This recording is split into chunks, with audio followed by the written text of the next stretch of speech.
worried after he had that spin that he may have flat spotted the tyres, but looks like the car's performing pretty well. Sid Chrome Proto on board camera. Russell Ingall, Castrol, car number 8. He's up over this very fast change in direction, this dog leg here, and then down the hill into the final turn before they come onto the main straight. Let's see how much ground, if he can make, on John Bowe. The big drag down the main straight, both on Dunlop tyres. Ford versus Holden. Here is his heart rate monitor. We come down the main straight. We've got just 5 laps left to run. Ingall zeroing in on the back of John Bowe. On the brakes, good on the brakes. I tell you, top speedways, there's nothing wrong with John Bowes' car, is there? No. Well, really, what Russell Ingall's going to need now is he's keeping his championship hopes alive, but it's a slim chance looking at the domination of the Global 1 Holden Racing Team Commodores here. So he'll really need another hiccup like the factory team suffered at Hidden Valley. He's really going to need a disaster. At the end of the day, Mark, you'd have to say that Lowndes and Scaife are only going as quick as they have to at the moment. Yeah, controlling the pace in the front. It looks like Scaife just sitting in there, carbon copy as he did in Heat 2, just a second or so behind his teammate, playing any rearguard action in case someone closes up to challenge, but they're just doing it pretty easily. Well, I asked Lowndes after race 1, I said, did you do that easily? He said, no. He said, I actually pushed very, very hard early on. He said, then I eased off once I knew that I had it in the bag. He goes on the inside, he's got him! Russell Ingall, we go on board with Russell on the inside of John Bowe, so he's up into 9th position now, so he continues his surge forward. He is fighting for his life in this championship, and he is not giving in one little bit. 4 laps left to run for Russell Ingall, up to 187 feet per minute. So he is cranking. And it makes you wonder, this race reduced to 15 laps. It was originally an 18-lapper. What he could have done if he had another 3 laps to go. Such a critical championship fight. Look at his heart rate. Up around 185, 190 beats a minute. This man is working hard. Well, we don't know exactly how far he got back. We're assuming it was almost dead last, 191 through that corner.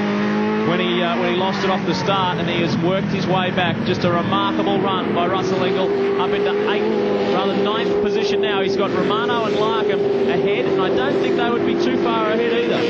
So Russell Ingall could still improve. Lap 12 of 15. I'll tell you what, he's doing some quick times. He's the fastest man on the circuit at the moment. He's just done a 1:10.30. Our race leader Lowndes did a 1:10.55 and Scaife a 1:10.4.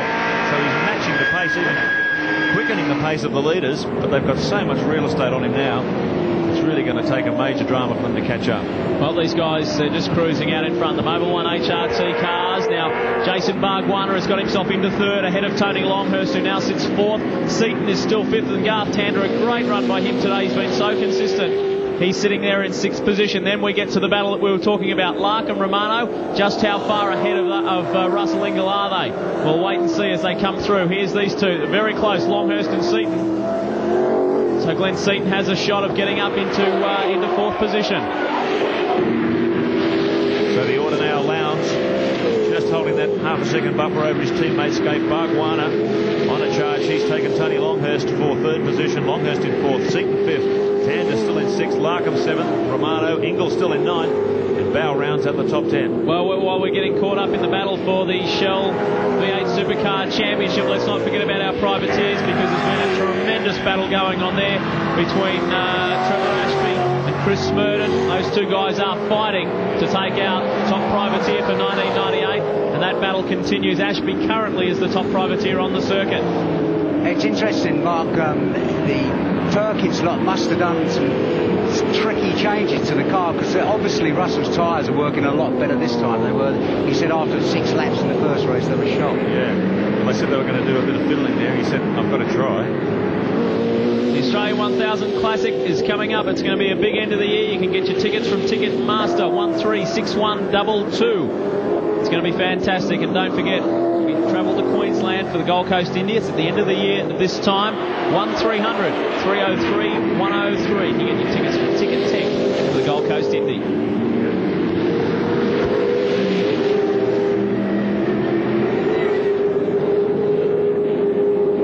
Tony Longhurst and Glenn Seaton, the battle continues. Have a look who's come up right on the back of these guys. It's Garth Tander. This is great. So Tander's got a real shot at getting through here. Tony Longhurst seems his pace is slowed. Oh, see, Tander got right out of shape coming over the dog leg there. Thought he was going to lose it. He managed to catch it. That was a pretty hairy moment. Pretty high-speed part of the circuit there. They've got 180 kilometres an hour coming over there. The car gets very light. And not an awful lot of place to go if you muck it up. Exactly. Well, this is it. We're on our way home. Race 2 of 3. This is the battle at the moment for 4th, 5th and 6th as Garth Tander comes right up on Glenn Seaton now. Longhurst, Tony Longhurst is at the front of this battle, and on our computer timing monitor, the positions have stayed the same further back in the pack in terms of Larkham staying in 7th, Romano 8th, and Russell Ingall is still in 9th position, but his championship is still alive. And have a look at this battle. Tander's gone round the outside. That'll be the long way through that part of the track. Seaton is pressuring all the time, trying to get through on Tony Longhurst. Look at Tony trying to drive the conservative line down the inside of the circuit, not giving Glenn Seaton even a chance, even a sniff, getting alongside him. It's going to be pretty tough to hold him out, though. Seaton's really on a charge, and he's got Tander breathing down his neck. Well, he's trying to just get it home, isn't he, Tony Longhurst? Half a lap left to run, not even that. They're on the back part of the circuit. This is it. The dog leg as our race leader brings it into the main straight. Craig Lowndes makes it 2 starts, 2 wins today at Oran Park. Things are looking good for the Mobil 1 HRT outfit. There's his wife, Natalie. She is wrapped in that one, and why shouldn't she be? Her husband's done a terrific job. Lowndes in for yet another win from his teammate Mark Scape. Another Mobil 1 HRT 1-2. Jason Bargwanna in for a good third. He worked very hard. He came from 10th right up into that 3rd position. So the Valvoline Cummins Commodore going extremely well also. There's the two boys. They'll pull side by side. Mark says, well done, mate. Because Scape's got plenty to smile about also, because Larry Perkins' problems earlier today, and Scape's 2 seconds so far. He has really got a firm grip on that 3rd spot in the championship with just 1 race left to go. But on screen, that is the main man. He's done the business the best so far today. Craig Lowndes feeling on top of the world at the moment as he just cruises back around. Taking it easy and waving to the fans.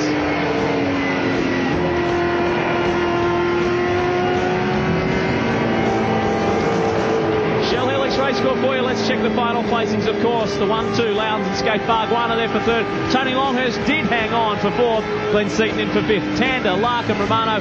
Importantly, Ingall inside the top 10. And John Bowe. Some great motorsport action. And there's plenty more to come on your home of motorsport, including